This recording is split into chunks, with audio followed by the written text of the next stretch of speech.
আমার আজকের রেসিপি কাতলা মাছ ভাপা। আর এই কাতলা মাছ ভাপাটা কিন্তু খুব সহজভাবে আমি করে দেখাবো আপনাদের। আর এটি কিন্তু গরম গরম ভাতের সাথে খেতে দুর্দান্ত লাগে, আর বাঙালিদের একদম ফেভারিট একটা রেসিপি। আর এই কাতলা মাছ ভাপাটা বানানোর জন্য আমি এখানে সর্ষে, পোস্ত আর কাঁচা লঙ্কা খুব ভালো করে একটা স্মুথ পেস্ট মিক্সিতে আগে থেকেই করে রেখেছিলাম। দেখে বুঝতেই পাচ্ছেন কতটাই সুন্দর হয়েছে।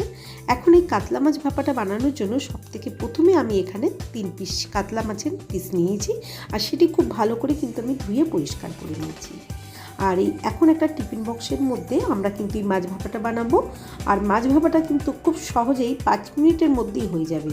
আর এই সহজ পদ্ধতিটা দেখার জন্য কিন্তু আপনাদের পুরো রেসিপিটা দেখতে হবে, কিভাবে কম সময়ের মধ্যেই কাতলা মাছ ভাপাটা হয়। সব থেকে প্রথমে এখানে 1 টেবিল চামচ নুন দিচ্ছি ম্যারিনেট করার জন্য, আর এর মধ্যে দিয়ে দেবো 1/2 টেবিল চামচ মতন হলুদের গুঁড়ো। নুন আর হলুদের গুঁড়ো দেওয়ার সাথে সাথে তার মধ্যে দিয়ে দেবো 1/2 টেবিল চামচ মতন লাল লঙ্কার গুঁড়ো।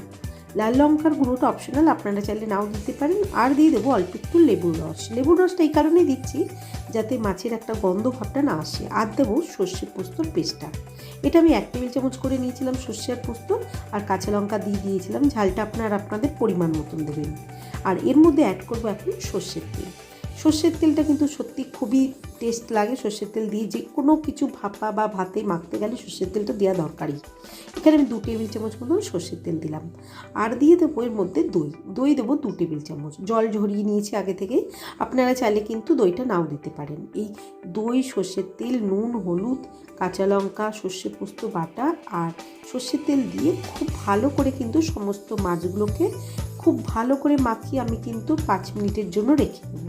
আপনারা চাইলে সঙ্গে সঙ্গে করে নিতে পারেন। আমি 5 মিনিট রাখার পরেই কিন্তু এই মাছটাকে রান্না করব। আর যেহেতু বলেছি 5 মিনিটের মধ্যেই রান্না হয়ে যাবে, এইভাবে খুব ভালো করে সমস্ত মশলা আমার মাখানো হয়ে গেছে।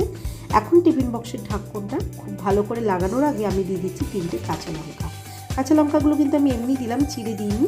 দিয়ে ঢাকনাটা আটকে এখন আমরা এটাকে একটা প্রেসার কুকারের মধ্যে দিয়ে ভাপ করে নেবো, যাতে খুব সহজেই কম সময়ের মধ্যে হয়ে যায়। প্রেসার কুকারের মধ্যে 1 গ্লাস মতন জল দিয়ে দিয়েছি, আর তার মধ্যে একটা ছোট্ট লোহার স্ট্যান্ড বসিয়ে দিলাম। স্ট্যান্ডটা বসিয়ে তার মধ্যে কিন্তু আমরা এই টিফিন বক্সটাকে বসিয়ে দেবো। আর জলটা কিন্তু স্ট্যান্ডের নিচেই আছে। টিফিন বক্সটা বসিয়ে এখন আমরা ভালো করে প্রেসার কুকারের ঢাকনটা লাগিয়ে দেবো। আপনারা এটা একটা গামলার মধ্যে বা কড়াইয়ের মধ্যেও স্ট্যান্ড দিয়ে জল দিয়েও কিন্তু বসাতে পারেন। আর একটা সিটি কিন্তু আমি অপেক্ষা করব। এখন গ্যাসটা অন করে দিচ্ছি, আর গ্যাসটা অন করেই কুকারটা বসিয়ে দিলাম।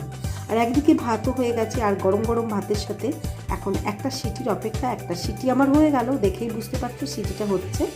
এখন গ্যাসের সিটিটা যতক্ষণ নেবে গেছে, এখন পুরো বাষ্পটা আমার বেরিয়ে গেছে।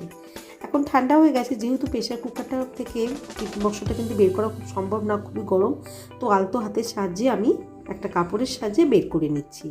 বের করে নিয়ে এখন ঢাকনটা খুলে আপনাদের দেখাবো কীভাবে তৈরি হয়ে গেল আমার কম সময়ের মধ্যে কাতলা মাছ ভাপাটা। আর এটা সত্যিই কিন্তু গরম গরম ভাতের সাথে অসাধারণ লাগে।